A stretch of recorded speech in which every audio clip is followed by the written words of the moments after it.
যাক সোহাগ, ভালোই হয়েছে। আজ থেকে আমাদের রাস্তা ক্লিয়ার। তুমি না বলেছো আজকে আমাকে বিয়ে করবে? চলো আজকে আমরা বিয়ে করে ফেলি।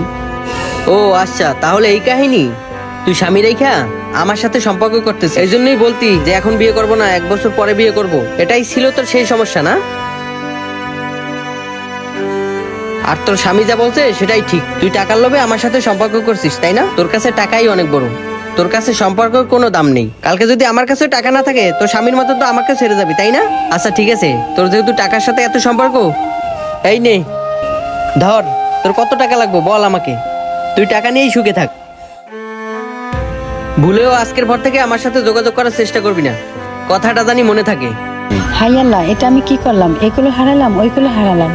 এই ধরনের মেয়েদের থেকে দূরে থাকবেন যারা স্বামী সন্তান রেখে অন্য পুরুষের সাথে পরকীয়ায় লিপ্ত হয়। যেই মেয়ে স্বামী সন্তান রেখে আপনার কাছে আসতে পারে আবার আপনাকে ছেড়ে যাবে না, তার কি গ্যারান্টি আছে? আর আপুদের উদ্দেশ্যে একটা কথা বলতে চাই, আপনারা স্বামী সন্তান রেখে অন্য কারো কাছে হয়তো কিছুদিন ভালো থাকতে পারবেন, কিন্তু পরবর্তীতে আপনাকে অনেক পস্তাতে হবে। তাই আমি বলতে চাই, সময় থাকতে নিজেদেরকে পরিবর্তন করুন। ভিডিওটি সর্বোচ্চ শেয়ার করে দিবেন। যে কোনো নতুন ভিডিওর জন্য আমাদের পেজটি ফলো দিয়ে আমাদের সাথে থাকবেন। ধন্যবাদ সবাইকে। আসসালামু আলাইকুম।